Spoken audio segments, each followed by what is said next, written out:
Welcome to Free Thoughts. I'm Aaron Powell. And I'm Trevor Burrus. And joining us today is Steve Horwitz. He's the Distinguished Professor of Free Enterprise in the Department of Economics in the Miller College of Business at Ball State University. And starting this month, he's the new economics editor at libertarianism.org. Welcome to Free Thoughts, Steve. Hey guys, glad to be back. You've spent a lot of years teaching economics. In that time, have things gotten better or worse when it comes to the public's understanding of economic issues? Well, if we ignore for the moment the president, perhaps. Please, can we? Yeah. I think it's gotten better. I think there are some the basic kind of stuff that economists care about. I think the public sort of gets. I mean, and at one level, right, we're not debating. Well, I shouldn't say that so quickly, but we're really not debating capitalism versus socialism anymore, with a few outliers to be noted. I mean, the idea that markets generally are the way to go, and understanding the basic ideas why that is. I mean, if even the people we think of as being critics of market, like a Krugman or someone like that, still at the end of the day, the sort of median spot where people and the public, I think, are with respect to these issues is better in many ways than it was a couple generations ago, for sure. There's still issues, right, that are problems. Thinking carefully about inequality, for example, and why, what economics has to say about that, I think is important. But in general, yeah, I do think things are better. And I think part of the reason things are better, I actually think there's more people teaching and, doing public intellectual work in economics who get it, who really understand economics, are good at explaining it, and get, I think, the kind of, the idea that markets work and why they work and so on. Would you include like Freakonomics in that example of good teaching of economics, or at least getting people to think about costs and benefits in a different way? Yeah, I think Freakonomics I think of as kind of the teaser for economics. It makes economics really sexy in some ways, and it is good if we think of economics as the economic way of thinking. I think that kind of stuff is really good.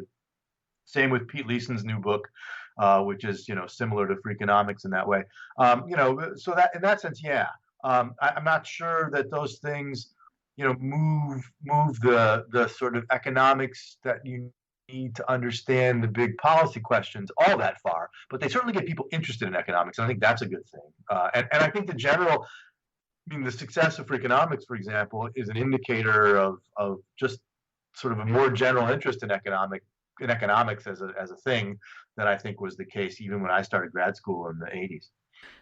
So if the public's understanding is at least getting marginally better, does the same hold true among university students? I mean, we hear that, if you listen to the media now, it sounds like the university has run so far left that they're all Maoists, and that that's often driven by the students themselves. So what have the last decades looked like among, say, undergraduates? Yeah. So I think you have to be careful here because, there's a selection bias problem for me since I tend, if I'm teaching economics majors, right, I'm going to get a different view. But if I think about the students I've taught, say, in intro classes over the years, I don't think there's certainly, by my measures, no significant move to the left. And if anything, a slight move towards sort of better appreciating, again, markets. Not a big one, but slight. And one of the things I really found, again, especially teaching intro, both at St. Lawrence and now at Ball State, is how what's the word I want here? How little students really know as the basis for their opinions before they walk into an economics class. And I think one of the great things about teaching economics, again, particularly intro, is the ability to sort of get students to see issues in ways they never thought about before.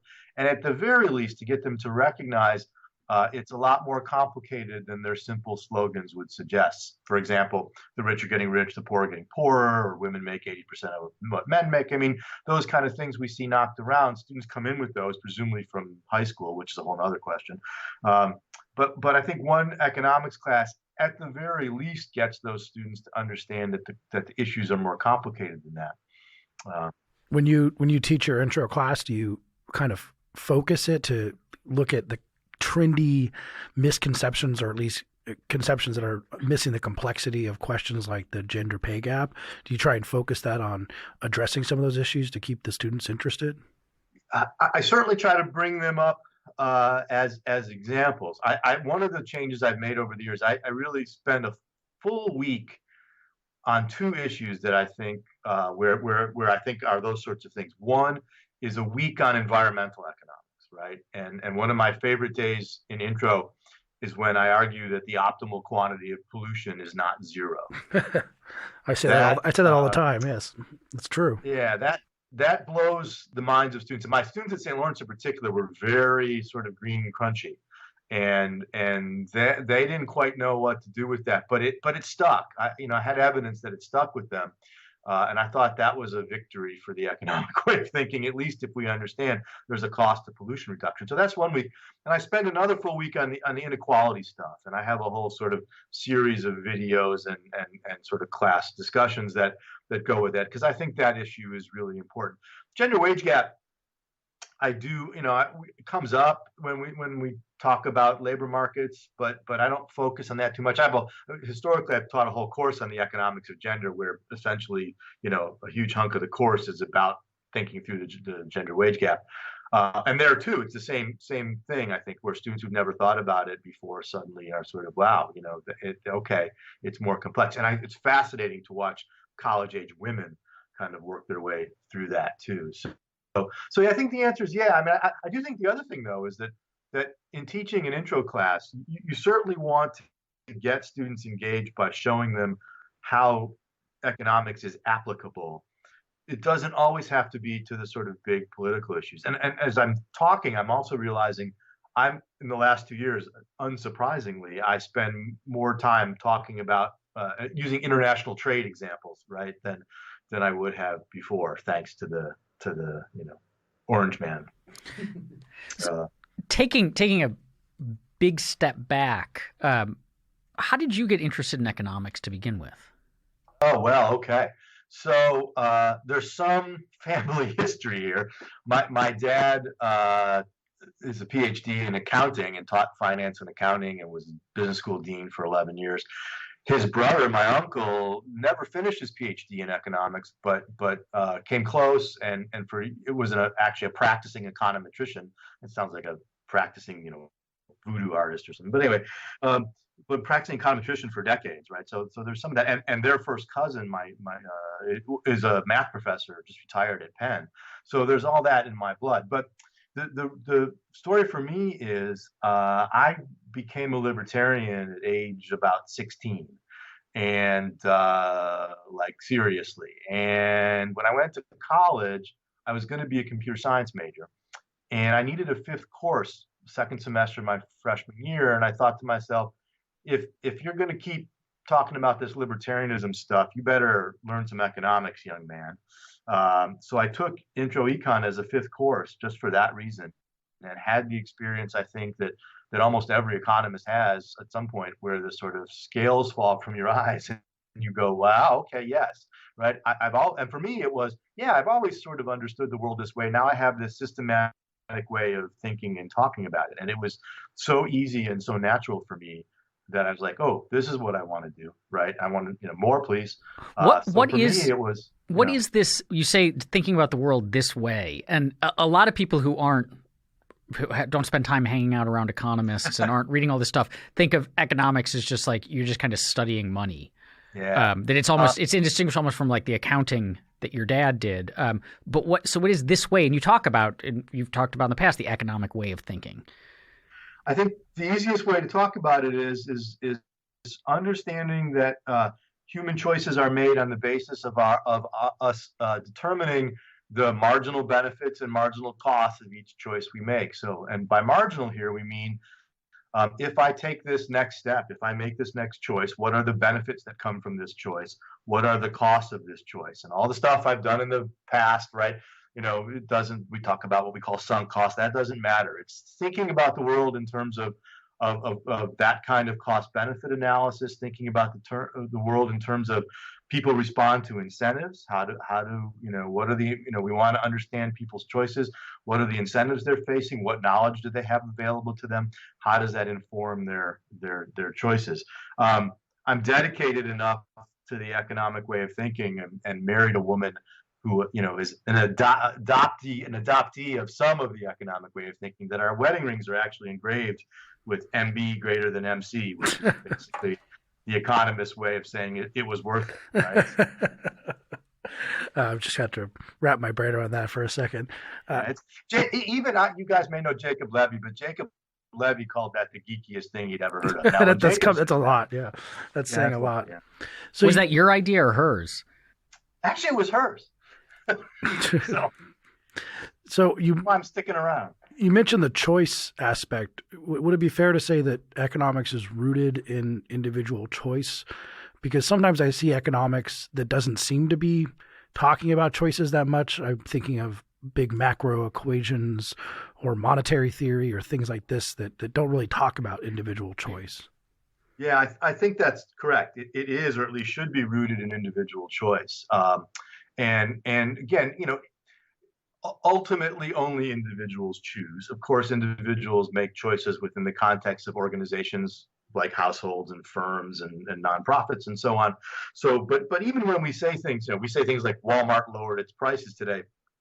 I mean, that's fine, but we also recognize it's a bit of a metaphor. It really means that some individuals within the organization we call Walmart decided to make that change. So yeah, it is rooted in individual choice. And I think the other way of thinking about that is my friend Pete Bedke would say, all good economics is relative price economics, right? It's about individuals facing the prices of various goods and making their decision based on the relative price of one good compared to another. So when we think about things like macro, part of the problem with standard macro is that again, yeah, it's not rooted in individual choice. It's sort of looking at the way in which aggregates bump into each other and are correlated with each other.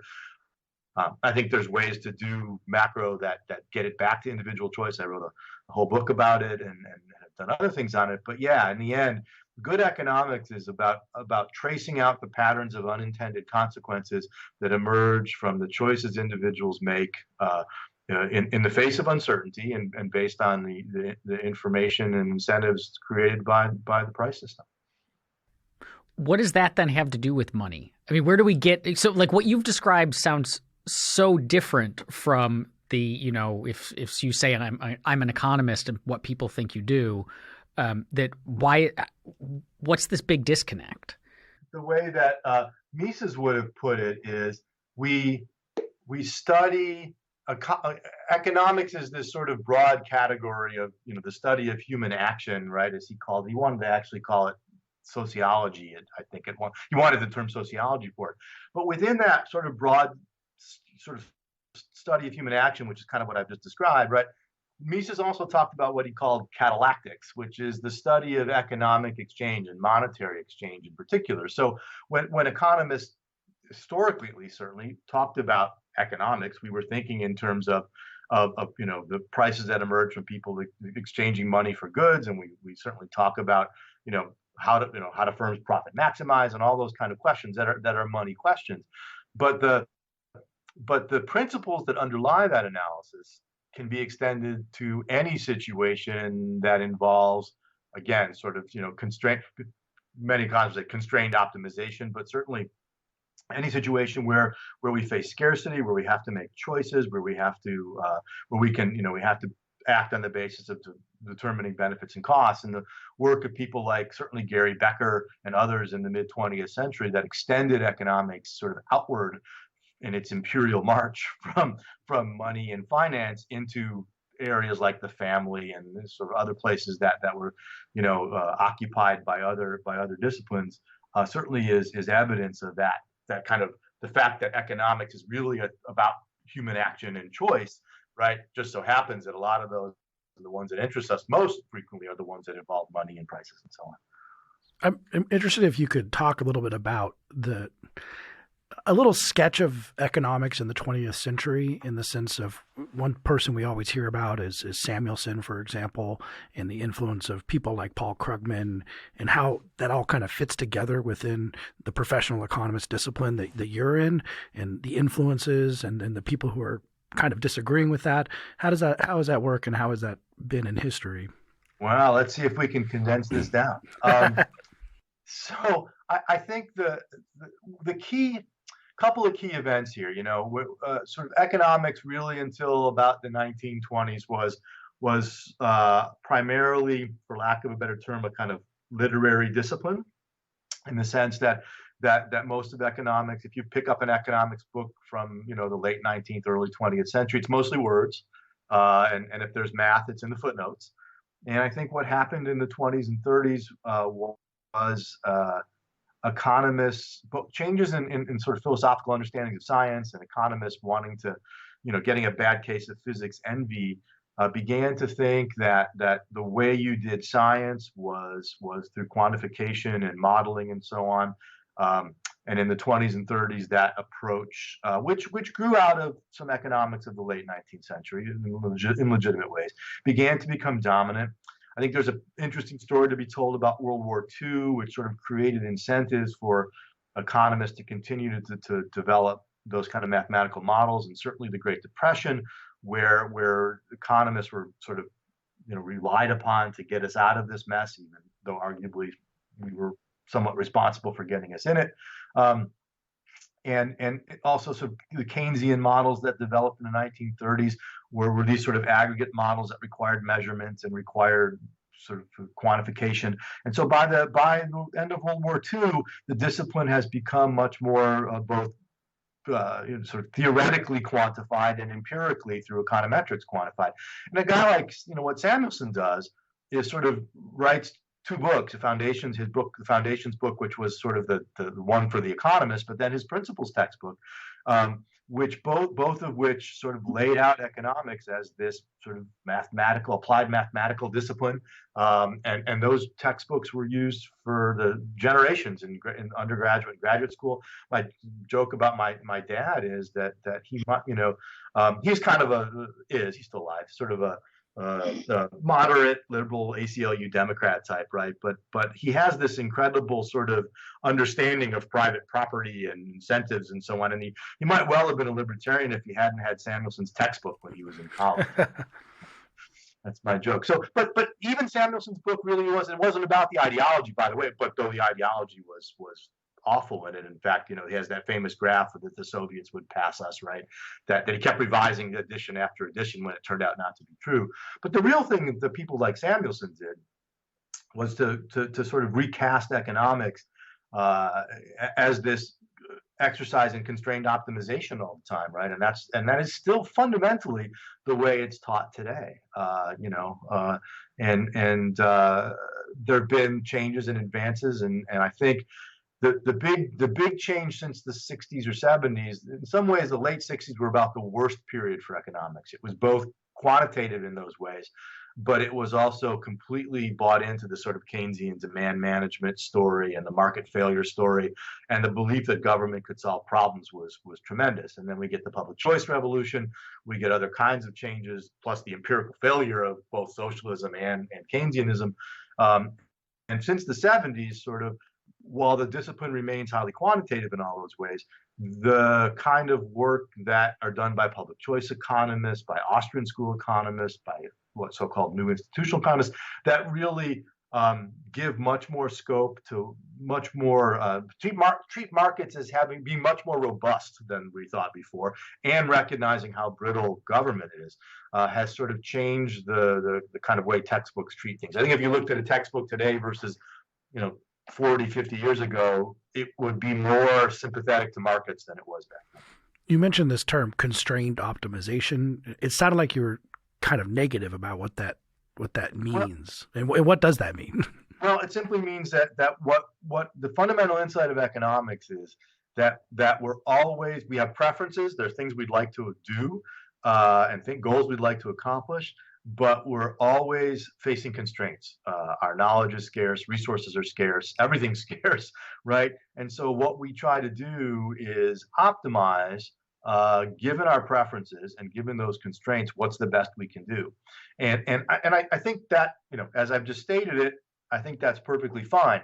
What it often becomes, in the economics textbooks and economics courses, you can draw this up using calculus, and you have to make all kinds of assumptions about the stability of people's preferences, and then everybody knows all the prices they face and so on, right? It just ignores the sort of rich uncertainty and complexities of actual human life when we try to model it in that strict way. But the basic insight that we're always, even though we're often uncertain about what our preferences might be and exactly what the constraints are, we still go through life, facing that, engaging in acts of constrained optimization. We probably don't actually optimize. We sort of muddle through somehow, but still thinking about how do I get the most out of the situation that I'm in? What's the best course of action for me, given what I'd like to accomplish and given the constraints I face? That's the basic economic attitude right there. We started this conversation with you saying that public's understanding of economics was, if not good, at least getting better. That said, the public gets a lot wrong. And so I wondered if you could tell us what you think, like, what are some of the kind of most pervasive or harmful, or as an economics professor, frustrating myths that the public believes about economics? Yeah. So a couple of things I would say here. I think the two biggest global ones are the belief that economic activity is a zero-sum game. That when someone wins, someone benefits, that means someone else is losing. And so the flip side of that, not understanding that exchange is mutually beneficial and interactions in markets are mutually beneficial. I think that's that at the fundamental level, that's a big one. I also think I'm going to give you three, I think. The second one is the belief that economies require some level of design and construction in order to be successful. Again, flipping it the other way, an inability to see the possibility of what Hayek called spontaneous order, or undesigned or order, or unintended order. And for me, with students, I often work on that with sort of, if you think biological evolution, Darwinian evolution is correct, and which I'm not convinced all of them do, but let's assume that they do, right? You already understand what undesigned order is, and you don't have you are fine with it in the natural world, right? This is just the social world story, same kind of story. So you're advocating social Darwinism? That's what you're saying? Yeah, I haven't got that one yet. And actually, the joke, of course, is, and if anyone ever raised that, right, the joke is that historically it was the reverse, right? Darwin took that idea from the Scots, right? So we should call biology, right, natural Smithianism or something like that, right? Because he took it from them. I think the third one is a little more subtle one, and it's more of a macro one. But the idea that consumption drives the economy, right? That if we just buy more stuff, things are better, right? And that's just wrong. And it's wrong in the sense that what really ultimately matters is production, investment are what create wealth. Consumption, as the name suggests, consumes it. But the other part of that is, when we think about the business cycle, people say, "Oh, we have to get out of the recession by beefing up consumption." Well, in fact, consumption is the least cyclical of all the components of GDP. Consumption stays fairly constant across the business cycle. What goes up and down is investment. You're in a recession when business people aren't investing. So the real secret to avoiding business cycles is to not have those changes in problematic changes in investment. And if you're in a recession, you want policies that encourage firms to invest. So that's another one that I find, and that one is all over the popular media and sort of in people's heads, that when they buy stuff, they're doing a good thing for the economy. Now, you mentioned these three, which are sort of theoretical problems with how people are looking at different policy issues. But previously, you also mentioned inequality a couple of times, which I've noticed has become an accepted truth over the last 10 or so years, that everyone has to acknowledge that inequality is increasing, but you said you challenge that idea, or at least it's not as simple as people think. Yeah. Um, so what I like to say is it might be true that measured income inequality compared at 2 points in time is increasing. So given how we measure it, right? Usually sort of some measure of household income. And if we compare, say, 20 years ago with today and say, what did the top 20% get today versus 20 years ago, what the bottom 20% get? By those kinds of measures, yeah. I mean, I think there is inequality, and measured that way, it's probably increasing. But that ignores a whole bunch of issues that we might want to think about here. One, it ignores income mobility.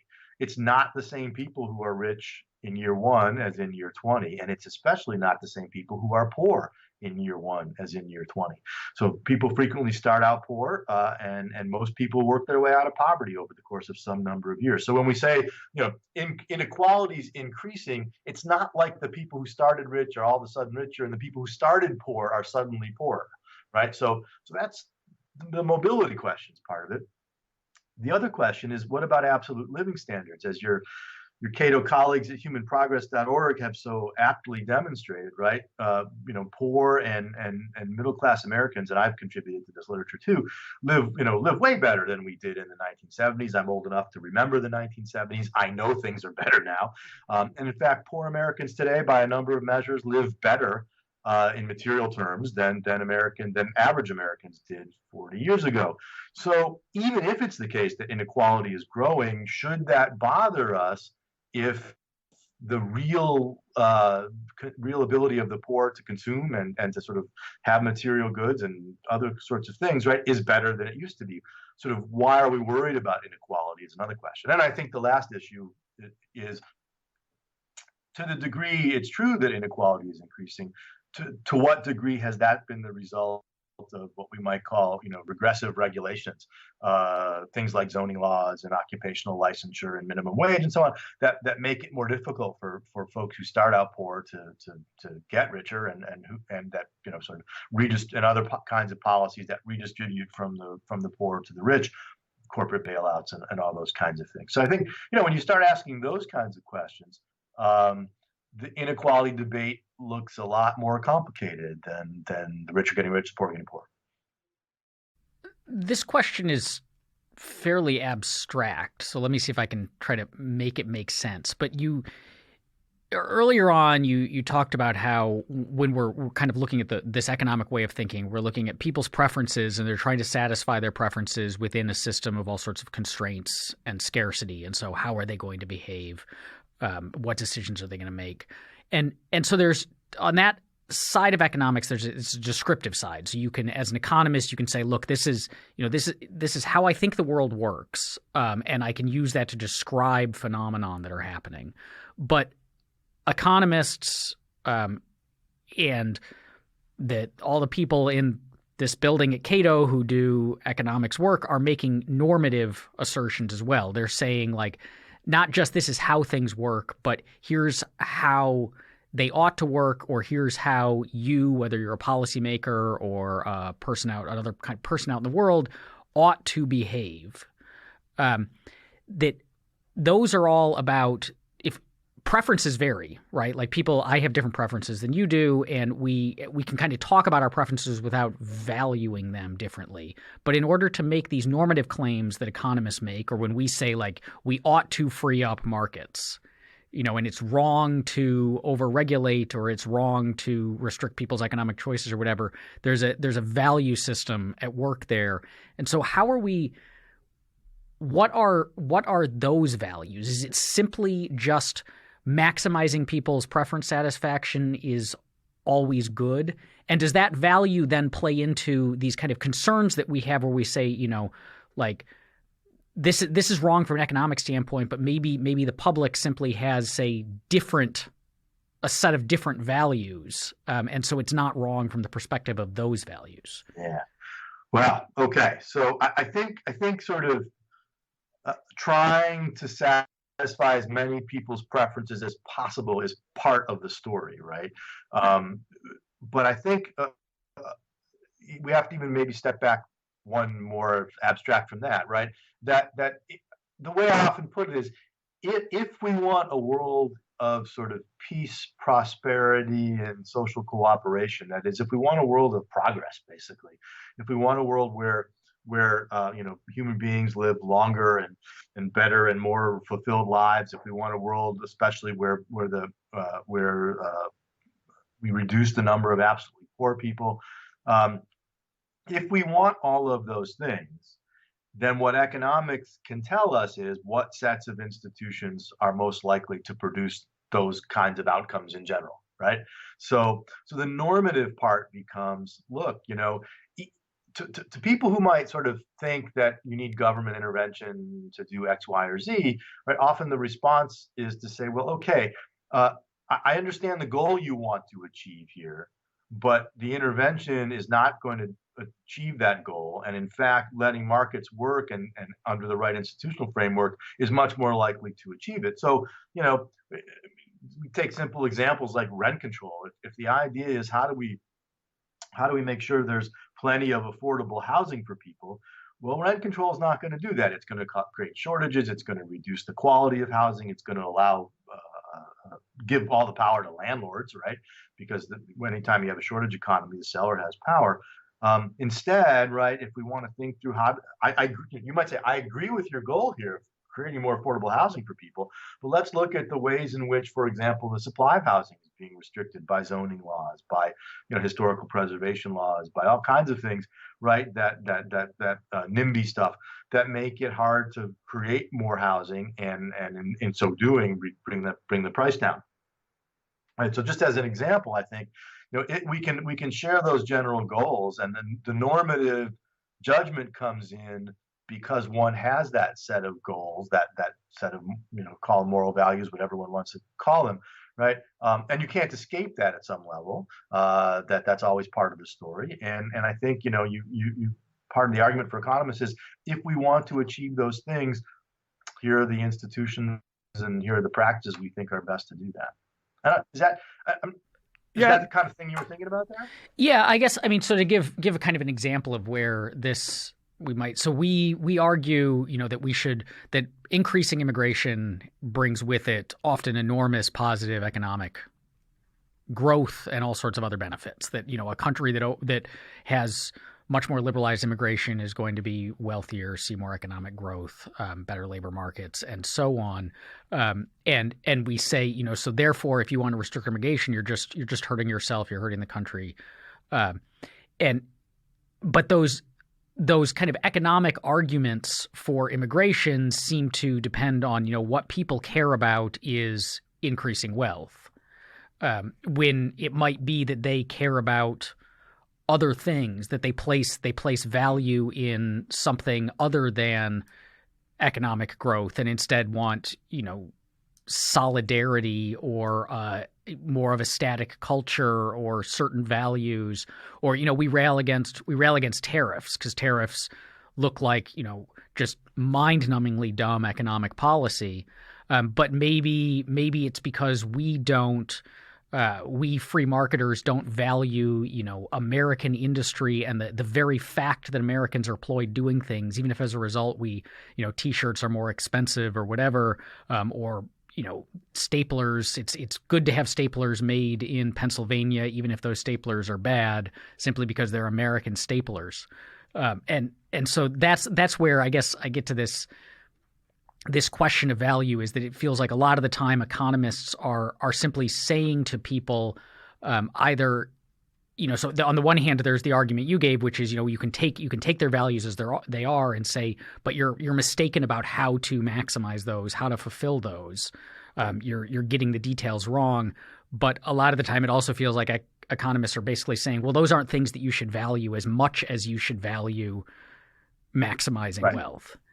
So I'd say two things about that. I think at some level, right, if someone makes the argument you just made, right, I want them to make that argument eyes wide open.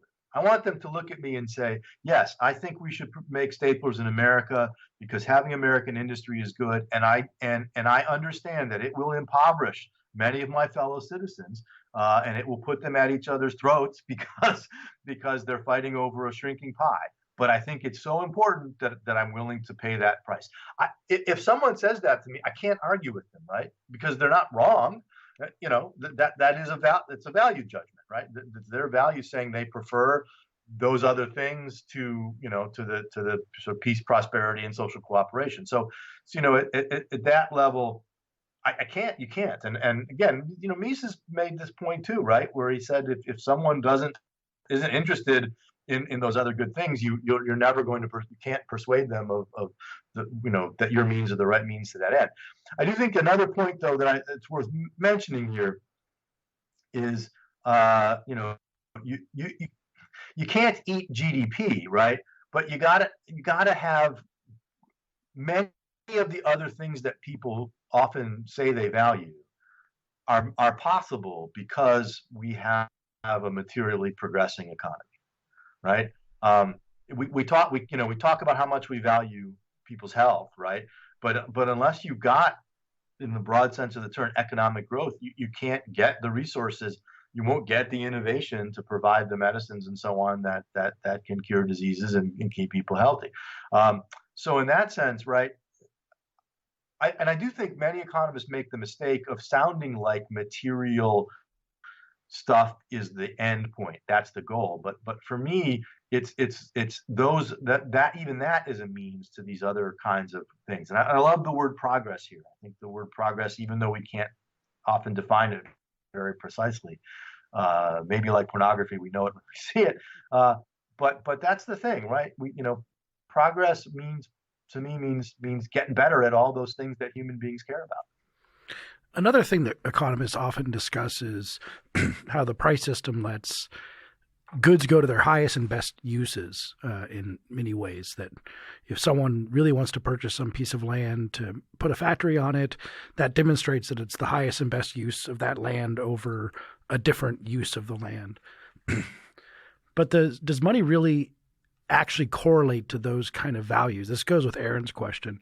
If Rush were to announce a concert and come to your hometown to play, and you're a huge Rush fan, and you would want to get in line to buy Rush tickets, but also you mistakenly bet on Michigan to get in the college football playoffs, so you lost all of your money. I'm doubling down on this. So you lost all of your money. You literally have no money. And so you can't buy a Rush ticket, but you are actually the biggest Rush fan. Rush tickets are not going to the biggest Rush fans, and they're going to people who have a lot of money who may not be the biggest Rush fans. So is that a just way of distributing something like Rush tickets, or something else like food, where we're distributing it by how much money you have and not by how much you actually need it or want it? Right. So, all right. When I teach this sort of idea in intro, it's great to loop us back to our words. We're talking more concretely about teaching. When I teach this, when I teach about the role that prices play as sort of allocators in the way that we're talking about, one of the things I do is I say to the class, look, let's think about all the ways that we could allocate resources. Right? Prices are one, right? Paying money for something is one. I said, imagine we have a big pile of stuff in the middle of the floor here, right? How can we divide it up? How can we determine who gets it? And they'll quickly come up with some ways, right? We can distribute it randomly. We could, does your driver's license end in an even or an odd number? We could have you line up. Right, that's another one. We could ask you to write an essay about why why you're the world's biggest Rush fan, right? Why you deserve this, right? We could talk about some notion of need, or we could also play Fight Club, right? I just say come get it, right? And you guys could come down here and get into a big old rumble over it too. And one of the things I say is all of those are at least potential ways of allocating resources. In that sense, none of them are wrong. Okay. They have costs and they have trade-offs, right? I mean, people who can afford to wait in line will benefit from the line waiting system. People who have much more brute strength than I do will benefit from Fight Club, right? Although I do point out to them that, if you go with Fight Club, the first thing people are going to do is spend lots of resources on baseball bats and whatever to, and suddenly we're getting a very costly allocation system. Whatever the costs and benefits of all of those, using prices to allocate resources, whatever flaws it has, and you've identified one, right? You might have a deep desire for something, but if you don't have the money, you can't express that in the way, in the lingua franca, right? In the way that matters. But the huge advantage of the price system is, unlike all the rest of them, the price system also encourages people to supply more of the good, right? When prices change and when people are willing to pay a lot for something, that sends a signal that encourages greater supply. Even in my example, right? I assumed that there was this pile of stuff on the floor that we're going to allocate, which leaves open the question, where's the next pile of stuff going to come from? And the price system solves both of those problems. It helps us allocate the existing pile of stuff and gives us an incentive to create more. One of its flaws is what you've identified. But a system that did what, even as much as I might think that I would have the most, powerful claim for front row tickets to this imagined Rush concert, even if I couldn't afford it because I'm such a longtime devoted fan, right? That's certainly, that's I might imagine again myself having that, right? But that doesn't make Rush tickets appear, right? In the way that being willing to pay for them does, willing and able to pay for them does. So yeah, I mean, it's a problem with allocating by price and by monetary exchange. But I think that's a smaller problem than the problems that all those other systems face. Continuing this topic of economic education, we've talked throughout this episode about you teaching students, but there's also, I mean, you're now economics editor for libertarianism.org. We at the Cato Institute are trying to communicate these ideas to the broader public, not just university students. And we're trying to do it from this obvious perspective of economic liberalism, of pro-free markets, of libertarianism. So are there, I guess, what do we as libertarians, or the things that we do wrong when we're communicating these ideas? Are there ways that we could be better at communicating economic ideas? Yeah, I think, we're still, I want to put this carefully, we're still overly plagued by the Randian virus. That was the careful way of putting it.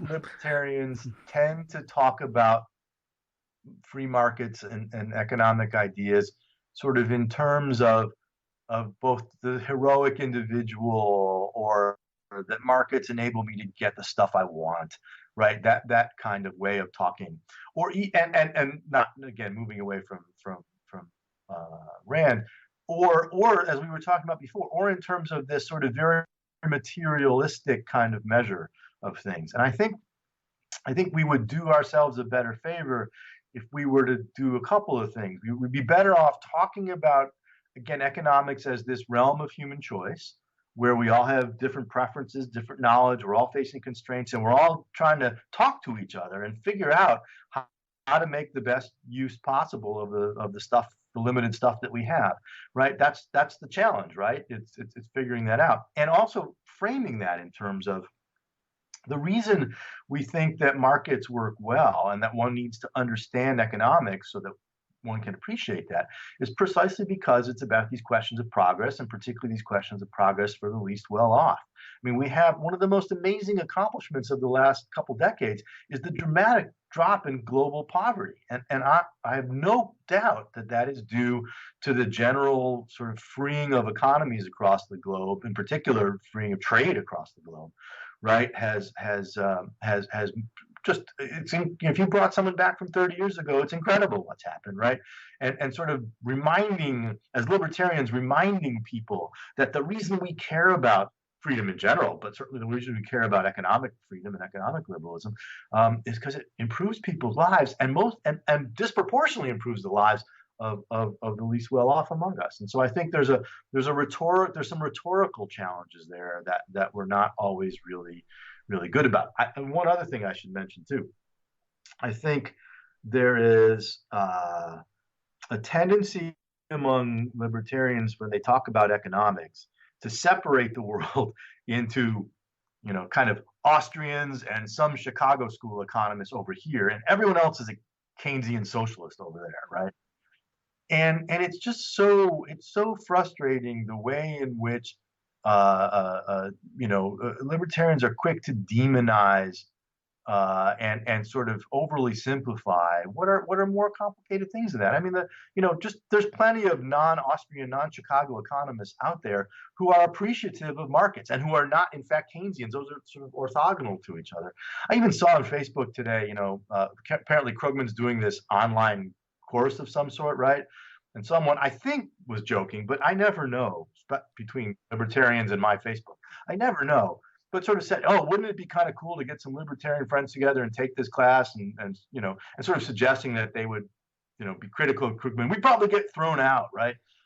And I'm like, guys, you would be the first ones yelling if a group of students walked into my classroom and did that to me. Why, and the guy's got a Nobel Prize for a reason. His New York Times columns are terrible. Yeah, he's become a partisan ideologue. Yes. But he actually seriously contributed to our economic understanding. And Pop Internationalism is a great book. So, that kind of stuff, as you can see, my blood pressure is starting to rise.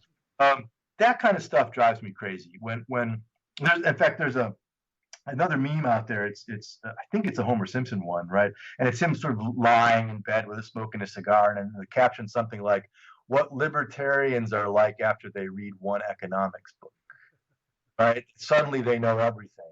No, you don't. You don't. And I know your heart's in the right place, and I'm glad that you think economic freedom is important. But in fact, you just you probably don't know as much as you think you do, and you need a little bit of humility just to sort of be willing to sort of understand that it's probably more complicated than you think it is. Well, with all of that in mind, let's turn to this new role that you have taken on as economics editor at libertarianism.org, which, as I said at the beginning, is kicking off this month. Can you tell our listeners what your goals are as economics editor and maybe what they can expect to see? Yeah, I think what I would like, what I'm asking people to contribute, let's put it that way, and so that I think reflects the vision, is I want that site to be able to do one thing mostly and a second thing a little bit. Mostly to explain and explore key economic concepts in a way that's accessible and useful to precisely the kind of people we were just talking about, right? Sort of, libertarians who are not especially knowledgeable about economics, but genuinely, sincerely want to learn more. And so this is, primarily an exercise in understanding a concept from economics, understanding something about the history of economics. That's the story we were talking about a little bit earlier. And I think there's space in there too for application type pieces. But for me, the focus of even of those would be on making sure we understand the principle, or we understand the concept, or we understand how economists talk about these things, and all with an eye towards, right, why does this matter for people who care about economic liberty? I hope, and I'm encouraging my contributors to sort of write in a way that while it's clear, the liberty content is clear, it's not so heavy-handed and overwhelming that these things couldn't be useful in a classroom, right? Because I think, good economists who can write well and write something like this, that becomes a piece on the web that can be shared in ways that I think would be really useful, and that students might really get a lot out of. So I expect these to be, in that sense, somewhat didactic, but I'm hoping to get writers who are also outstanding teachers and who can explain these concepts in clear and accessible and clever ways with excellent illustrative examples. And we'll do, I think some of them will be sort of short blog posty op-ed length type things, 800 words, but I have some ideas for longer form pieces that I hope I can see appear in over the next bit. So yeah, I think it'll be a wide range of stuff, but I think of it as a resource for libertarians who want to expand their knowledge of economics and want it in a form that, again, is clear and accessible.